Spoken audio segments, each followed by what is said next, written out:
이강토, 성공에 목이 말라 있는, 성공을 위해서라면 뭐든지 할 준비가 되어 있는 인물이다. 회사에서의 중요한 계약을 앞둔 그는 자신의 커리어를 위해 끊임없이 노력했다. 하지만 그의 곁에는 5년을 사귄 연인 이나연이 있었는데, 연기 지망생인 그녀는 번번이 오디션에서 낙방하며 어느 순간부터 불확실한 미래를 점술에 의존하는 모습을 보인다. 그런 나연으로부터 강토는 점점 나연이 짐처럼 느껴지고 그녀에 대한 마음이 이전 같지 않다. 그런 와중에 회사에서 만난 능력과 미모를 갖춘 오정화 과장은 강토에게 있어 성공에 대한 실질적인 도움을 줄 수 있는 존재로 다가온다. 하지만 나연은 오 과장을 강토의 바람 상대라고 몰아세우고 결국 강토가 애써 공들여온 프로젝트는 무산될 위기에 처한다. 강토가 대체 왜 그런 거냐고 묻자 나연은 말했다. 점쟁이가 오빠가 다른 여자가 있다고 했어. 이 사건을 계기로 강토는 나연에게 실망감을 느꼈고, 나연을 이렇게까지 만든 원인이 점술이라고 생각하여 그녀가 다녀간 점집을 찾아가게 된다. 하지만 이 점집 뭔가 이상했다. 점집에서 강토는 점쟁이에게 더 이상 자신의 여자친구에게 점술을 하지 말아달라며 따져 물었지만, 오히려 점쟁이는 처음 본 강토의 속내를 꿰뚫어본 듯한 말을 던졌다. 최근에 프로젝트 하나 뺏겼죠. 오정화 과장이 이번 프로젝트를 푸시해준다는 조건으로 애인하자고 했죠. 그때 여자친구 있으면서 없다는 식으로 이야기하고 나만 모른 척하면 된다고 생각했죠. 이 기회를 잘 노려서 새 여자도 꿰차고 신분 상승도 할 수 있겠다 싶었죠. 강토는 놀랄 수밖에 없었다. 실은 그녀가 프로젝트를 성공적으로 도와주는 조건으로 애인을 해달라는 제안을 해왔었고, 강토는 그 제안을 받아들이고 싶어 했는데 자신이 무슨 생각을 했는지 마치 자신의 속내를 들여다보는 것처럼 이 점쟁이는 다 안다는 듯이 말하고 있었으니까. 하지만 그저 운 좋게 찍은 것이라 생각하고 점쟁이의 말을 대수롭지 않게 넘기며 점집을 나가려는 순간 점쟁이는 의미심장한 경고를 남겼다. 오늘은 여자친구 연락 받지 마세요. 강토는 당연히 헛소리라고 생각하고 흘려들었는데, 그런데 때마침 그날 밤 나연에게서 절박한 목소리로 전화가 걸려왔다. 강토는 받을까 말까 망설이다 결국 그녀의 전화를 받게 되었다. 지금 당장 자신에게 찾아와 달라고, 힘들어 죽겠다고. 강토는 이러는 나연이가 실증났지만 그래도 그동안 사귄 정이 있기도 하니 나연이를 찾아가 달래주었다. 그런데 하필 나연을 찾아간 그날 어머니가 교통사고를 당해 식물인간이 될 가능성이 크다는 소식을 듣게 됐다.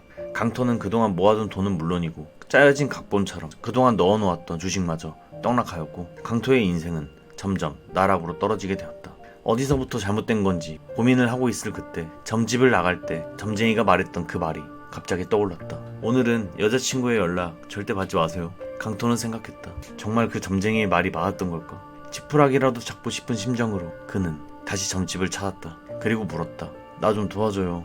당신은 모든 걸 알고 있잖아. 내가 어떻게 하면 이 상황을 벗어날 수 있죠? 점쟁이는 의미심장하게 웃으며 말했다. 좋아, 특별히 알려주지. 단 하루 만에 부활할 수 있는 방법을. 점쟁이가 준 기회, 그것은 바로 기생몽이었다. 점쟁이는 기생몽에 대해 이렇게 말했다. 앞으로 일어날 일을 꿈속에서 미리 꾸고 그 내용을 바꾸면 현실도 바꿀 수 있다. 강토는 이 이야기를 듣고 터무니없는 이야기라고 생각했다. 그러나 더 이상 물러날 곳이 없었기에 기생몽을 받아들이게 되었고 첫 번째 미션을 수행하게 되었다. 그렇게 강토는 그날 꿈을 꾸게 되는데, 점쟁이가 말한 그대로 정말 일반적인 꿈과는 달랐다. 현실과 다를 것 없는 감촉이 느껴졌고 자각하고 있었다. 두 번 하기에도 끔찍한 꿈이었다. 그러나 우여곡절 끝에 미션을 클리어했고 강토는 잠에서 깨었다. 반신반의하며 어제 산 로또 종이를 확인해 보았는데 정말로 로또 1등에 당첨되었다. 극적인 반전을 경험한 강토는 기쁨을 감추지 못했다. 나락으로 떨어졌던 인생이 다시금 반등할 수 있다는 희망에 벅찬 감정을 느끼며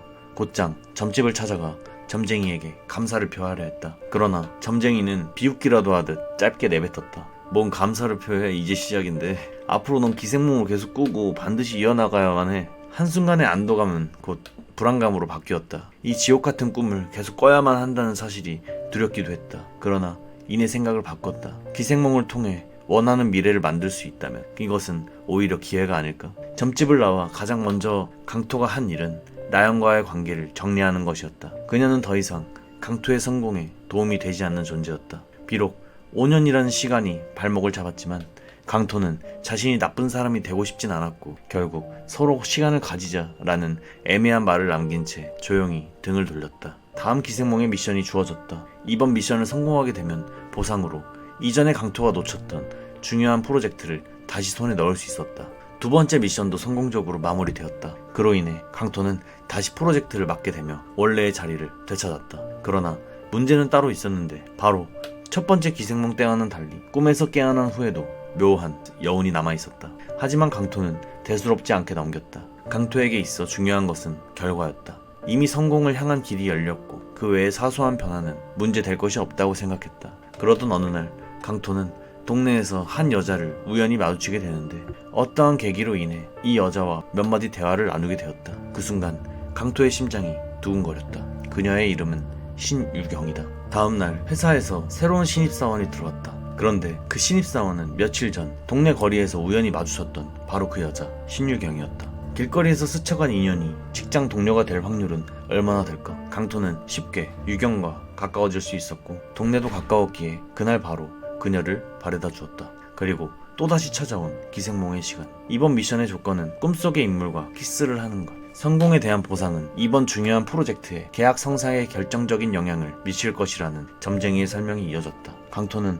오랫동안 준비해왔던 프로젝트의 성공을 위해서라면 이 정도는 아무것도 아니지 라고 생각했다. 그렇게 자신만만했던 강토. 그러나 꿈속에서 나타난 인물은 두 사람이었다. 오정화 과장과 신입사원 신유경. 과연 강토는 누구를 선택할 것인가? 그리고 그 선택은 어떤 결과를 가져왔을까? 네이버 웹툰 기생몽을 통해 운명을 개척할 수 있다는 흥미로운 설정을 기반으로 인간의 욕망과 선택의 대가를 파고드는 작품이다. 주인공 강토는 기생몽을 통해 원하는 것을 손에 넣었지만 동시에 현실과 꿈의 경계가 흐려지고 점점 더 깊은 나락으로 빠져든다. 과연 강토는 기생몽을 통해 진정한 성공을 거둘 수 있을까? 아니면 돌이킬 수 없는 대가를 치르게 될까? 또한 강토와 새로운 인물들과의 관계, 그리고 나연과의 관계는 어떻게 될까? 앞으로의 이야기가 더욱 기대된다. 구독과 좋아요, 그리고 여러분의 의견을 댓글로 남겨주길 바랍니다.